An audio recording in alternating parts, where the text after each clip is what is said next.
In February 2019, Johan Johansson, an Icelandic man, vanished within 24 hours of arriving in Dublin to play in a poker festival. It is a story that has gripped the nation, but for Johan's family, it truly has been a living nightmare. Where is Johan? The recent Doc on One podcast has propelled Johan's story back into the spotlight and has left both the Icelandic and Irish public continuing to search for answers.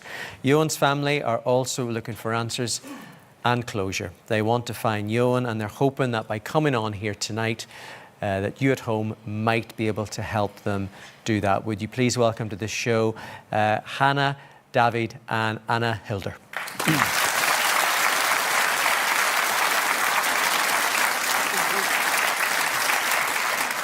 Hannah, you are Johan's mum. This is the first time that you've been back in Dublin since he disappeared. How does it feel to be back here?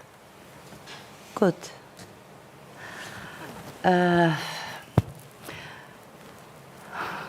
But difficult. No, it's a relief to be back. Now I think it's different. Now we are in totally different. It's a totally different angle now. I'm relieved to come. I feel welcome in Dublin. I have met so many wonderful person. Yeah, so it's good actually. Tell us a wee bit about Johan. My son? Yes. Wow, he was a prince. Firstborn, first grandchildren in both, both family. He was calm. He was adorable, of course. He was my son. Everybody loved him. Quiet. So he was like a dream child. Very beloved.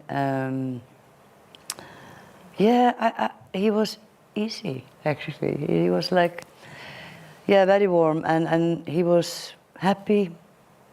He was quiet, and he wanted to have a calm, peaceful. He was a peacemaker above all.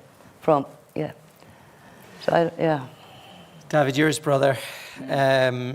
Lots of people will be familiar with Johan's case. For those who aren't, can you remind us why he flew into Dublin?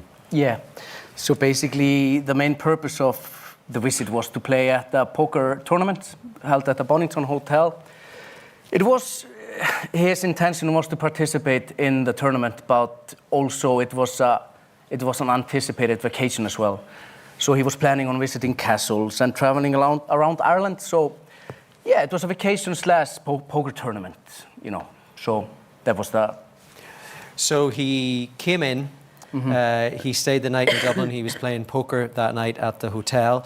Correct. His partner flew in the next morning, and within an hour of her getting to the hotel, he disappeared without a trace. And this is just extraordinary. We have some footage here. This is February the 9th, 2019. Just 11 a.m. Saturday morning, Johan walks out of the Bonington Hotel.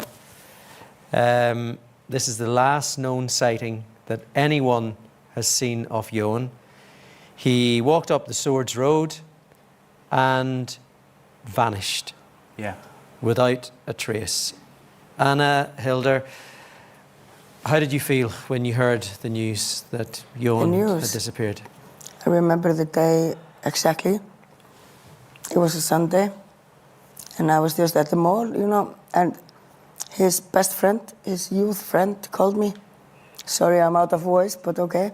His youth friend called me, and he told me that Johan just walked out of the hotel room, and I misunderstood, and I was like, did Jana walk out?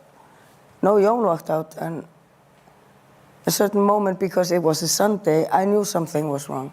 I knew something happened. I knew that he didn't just vanish. You had a feeling straight away. Yeah, I knew it. Yeah, that's what my meaning. David, Garda believe that he maybe got into a vehicle. Yeah. And was taken somewhere else. Is this what you now believe? Yeah, I have to be honest. I mean, given the time frame, we have him walking out of the Bonington Hotel. We have CCTV shows us really 100 or 150 meters, and then he just vanishes into thin air. I mean, everything points to him stepping into a vehicle, yes, and that is most likely the case. So, yeah, that's what I believe, and I think happened. This new podcast goes into quite a bit of detail, and it believes that Jón came to some harm. Is this now where your head is going? Yes. To be honest, I mean, from when we came in 2019, we had no idea what happened. We just came in with a plan, and we came in determined to find our brother, and that's what we worked with in the beginning. As time has gone by, it's become more clear to us that most likely something criminal has and did happen. So yes, that is our belief that this should be treated as a murder investigation, first and foremost. And you rule the other theories out then? Yeah, I mean, we can have many theories, but based on what we know and how we have the information we've gathered, the information we had about how he lived his life before his trip, our communication with him. I mean, if he were to disappear, there would be traces, there would be some clues leading up to it. There was nothing.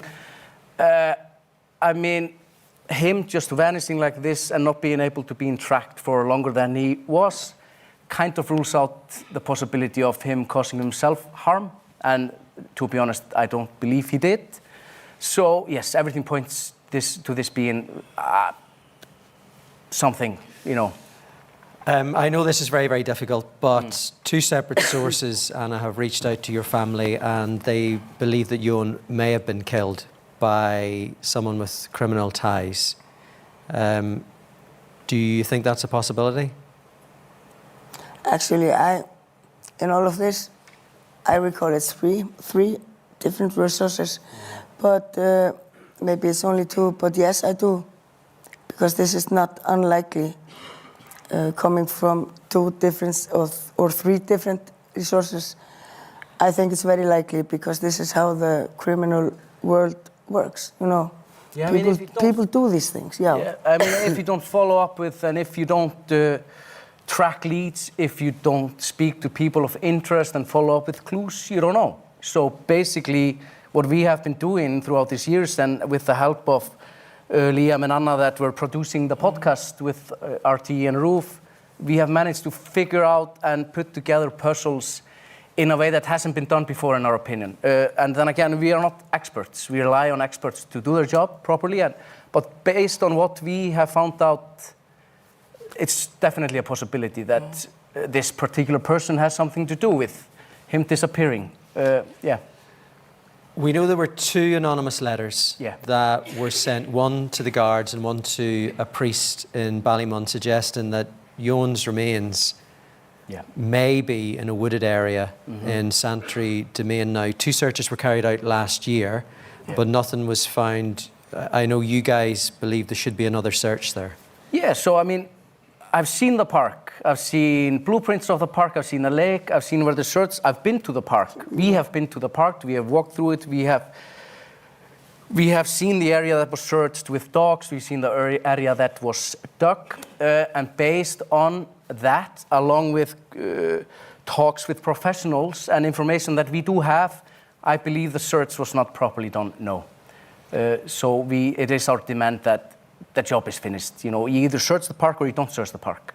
If you're going to search it, you have to do it thoroughly. And so that's one of the reasons why we are here in Dublin, is to make sure that the job is finished, one way or the other. Hannah, I know you're meeting the guards this weekend. What are you hoping from that meeting? Sorry? I know you're meeting the police this weekend. Yes, what are you yes. hoping from that meeting? First of all, that they start with what they're supposed to be doing. I didn't know when I came here 2019, we were all in shock. We were all like, of course, they probably spared me from a lot of things, but now I know that, sorry to say, but they didn't do their work.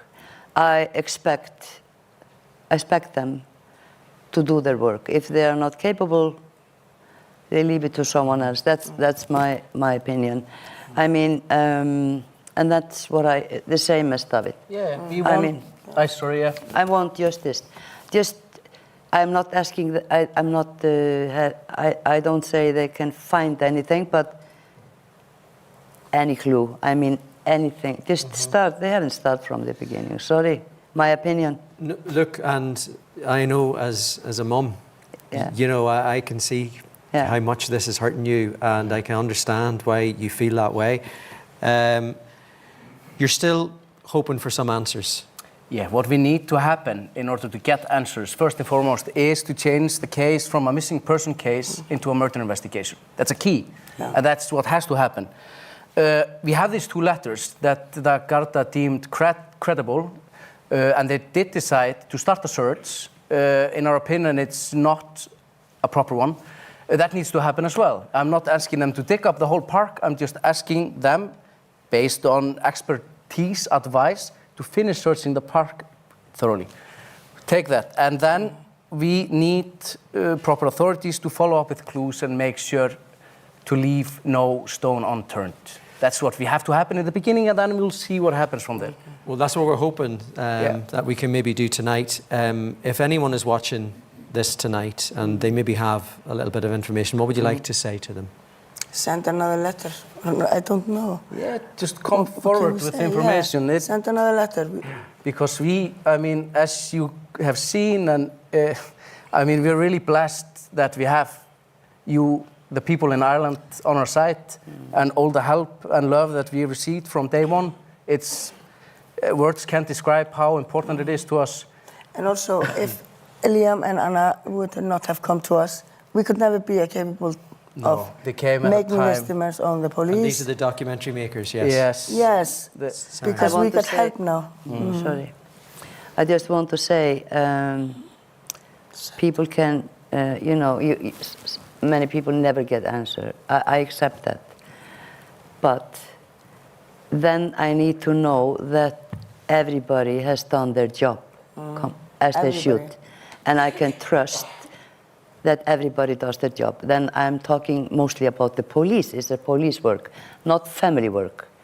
When I know, as I know now, that they didn't from the beginning, my children, friends, you know, we were in this. This is not our work. No. We don't know how to do it. We have to... we are resilient and we never give up. But we are optimistic that things will change in the right direction. Yes. But where was I? No, you were just talking about in order to get the job done, you have to do it properly. I'm just asking for justice, and I want to know everybody has done their job, so we can maybe start in this grieving process, because I need closure. I understand. I can't go in this grieving. No, I don't think anybody can. How can I start in my grieving process? Now I'm a little bit angry, that's the thing. For the first time in 6 years. Because I know, I know it's not done. Right? My mother didn't know that the police didn't do all that job. No, I didn't. She didn't know. These podcasts with Liam and Ann Massabil, I mean, everything that came up is new for me. A lot of new things, we know that a lot of new information has come up in the podcast. We know that the police here followed a number of leads, and we are very much hoping that you guys get some answers and get some closure. The investigation into the whereabouts of Jón Jónsson remains ongoing. If you have any knowledge or information on his disappearance, please contact your local Garda station, or you can leave a tip anonymously on rte.ie/whereisjón. And if anything tonight jogs your memory, you can listen to Where Is Jón, the podcast, for more information. Folks, thank you so much for joining us. So much. Thank you. Thank you for